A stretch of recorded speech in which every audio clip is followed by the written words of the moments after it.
lancer aujourd'hui ce projet d'amélioration de l'accès aux soins et services de santé dans la zone de santé rurale d'Idjoui.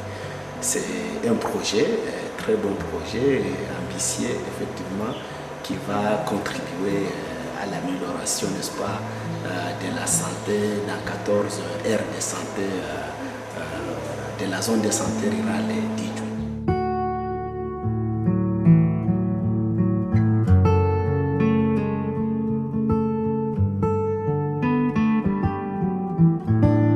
La conception de ce projet répond aux besoins réels exprimés et ressentis par le bénéficiaire au niveau de la base. En fait, comme vous le savez, nous sommes sur une île enclavée au milieu du lac Kivu, une île de 310 km², mais sur laquelle vivent plus de 287 000 habitants. Si vous essayez de faire les calculs, vous allez vous rendre compte que nous avons une très forte densité pendant, n'est-ce pas, que nous sommes entourés par l'eau. Et bien donc, il n'y a pas d'espace cultivable. Et pendant que la population vit de l'agriculture et de l'élevage, alors cette population, et Claude Chac disait, n'est-ce pas, fait face à plusieurs défis, notamment les défis d'accès aux soins de santé. Mis à part cette pauvreté causée par l'insuffisance d'espace cultivable, causée par la recrudescence de maladies des plantes et des animaux, il y a aussi les effets du réchauffement planétaire, les effets des changements climatiques que nous subissons par l'augmentation des températures qui apporte la prolifération des moustiques, des maladies endémiques, épidémiques, n'est-ce pas, qui deviennent de plus en plus récurrentes au niveau de la zone de santé rurale d'Idjoui. Et bien donc, les taux de natalité que nous observons au niveau, n'est-ce pas, du territoire d'Idjoui est très élevé. Actuellement, le taux de fécondité est de 7,1. Et donc, c'est-à-dire qu'au sein de chaque ménage, on peut facilement retrouver les ménages qui ont de naissance, c'est 7. Et bien, avec cette promiscuité causée par la forte densité de la population, cela occasionne aussi la récurrence de plusieurs maladies. Comme par exemple dans l'ère de santé de Bugarula, nous avons une addiction d'eau vieille de plus de 30 ans. Cette eau là-bas était déjà souillée. La fièvre typhoïde au niveau du centre hospitalier Bugarula était devenue la 3e pathologie au niveau, n'est-ce pas, de l'ère de santé. Pourquoi? Parce qu'il y avait consommation de l'eau impropre. Et grâce à ce projet, n'est-ce pas, nous allons réhabiliter totalement cette addiction d'eau et, n'est-ce pas, que la population sera desservie en eau potable et cela, n'est-ce pas, va agir sur les maladies d'origine hydrique.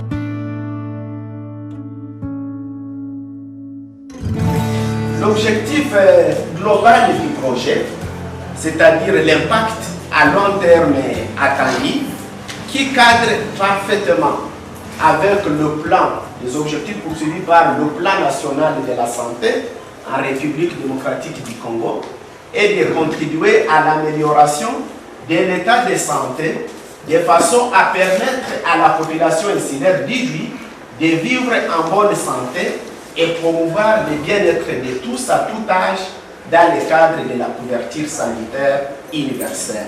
Cela aussi s'inscrit, n'est-ce pas, dans les 3e, si pas 4e objectif de développement durable, n'est-ce pas, tel qu'est adopté par les Nations Unies.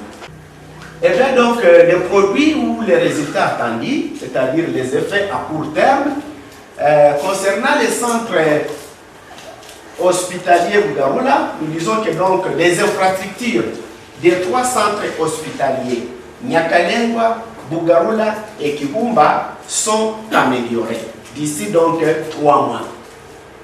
Pour les centres hospitaliers Nyakalengwa, nous allons réhabiliter et rénover les blocs de maternité du centre hospitalier Nyakalengwa. Quand on dit réhabiliter et rénover, c'est-à-dire il s'agit d'une réhabilitation majeure Nous allons réhabiliter complètement, placer les carreaux pour que, n'est-ce pas, la maternité du CH Nakalengwa corresponde aussi aux maternités des autres structures rénovées. Nous allons aussi, il y a le bloc de pédiatrie du centre hospitalier Nakalengwa qui sera aussi réhabilité et rénové. Les objectifs à court terme seront, n'est-ce pas, globalement atteints. Les objectifs à moyen terme, notamment les effets, effectivement, viendront au fur et à mesure. Vous vous rendez compte, aussitôt ces infrastructures de 3 structures sont rénovées, aussitôt ils ont acquis des équipements nécessaires de base, et bien donc vous comprenez que l'impact à moyen terme viendra et à long terme, n'est-ce pas, il y aura l'impact à long terme qui sera observé sur les bénéficiaires des soins au sein de ces structures-là. Comme nous l'avons entendu par le directeur des CPR, notre projet n'est pas financé à 100%. Il y a 20% qui sera donné comme participation locale. Et pour la réussite de ces projets, nous voulons vous dire qu'un montant de 111 255 $ doit être réuni comme participation locale à ce projet. Nous demandons que toutes les autorités et leaders locaux puissent se mobiliser comme un seul homme pour contribuer et réunir cette somme afin de faciliter l'exécution de ce projet dans les 4 mois prévus. Que la CBK puisse faire un suivi régulier des activités pour se rassurer de la bonne gestion et les dispositifs de durabilité des actions après financement.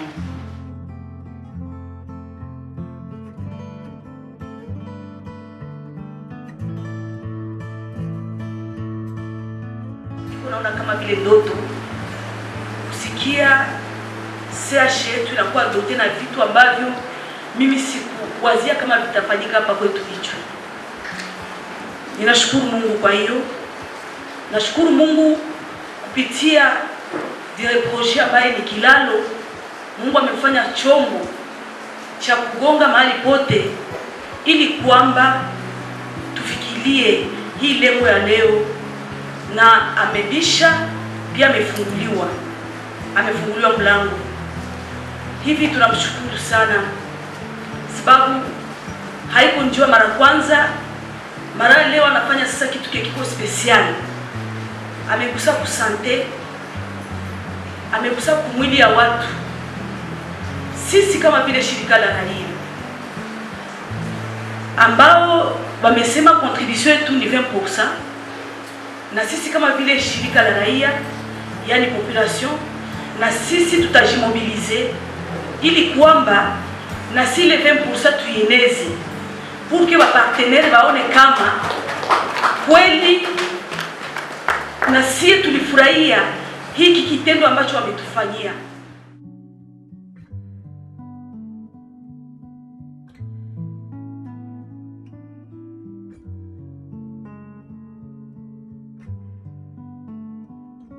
Nous ne pouvons ne pas remercier sincèrement la direction du développement et de la coopération suisse qui a financé ce projet.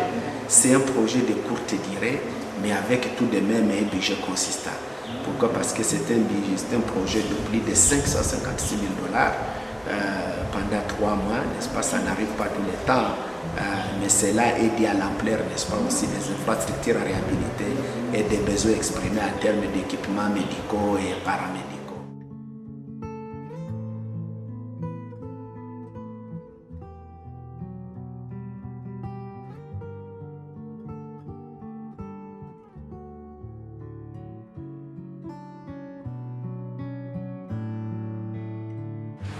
J'ai vécu l'implantation de ce centre de la CBK ici. Nous l'avons accompagné, vécu jusqu'à aujourd'hui. Nous réalisons ce que fait la CBCA pour la communauté de mon entité. C'est pour moi l'occasion de remercier la CBK à travers sa personne.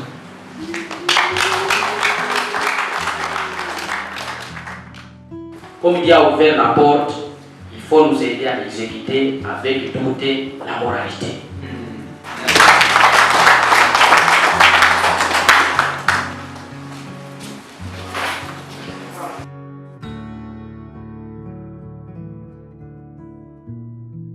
Avec ce que nous aurons à bénéficier, notre population n'aura plus à faire des longues distances pour aller se faire soigner. Parce que nos structures seront équipées en matériel. Nous aurons un équipement moderne nous permettant de prendre en charge nos frères. Et alors, de ce fait, nous aurons amélioré la qualité des soins de nos frères. Comme nous aurons amélioré la qualité de nos frères, et je pense qu'avec cela, nous serons en train de rivaliser d'autres structures en milieu urbain. Et nous disons ceci, nous qui sommes gestionnaires des structures, nous promettons que nous allons gérer les équipements qui nous seront fournis en bon père de famille. Nous disons nous remercions.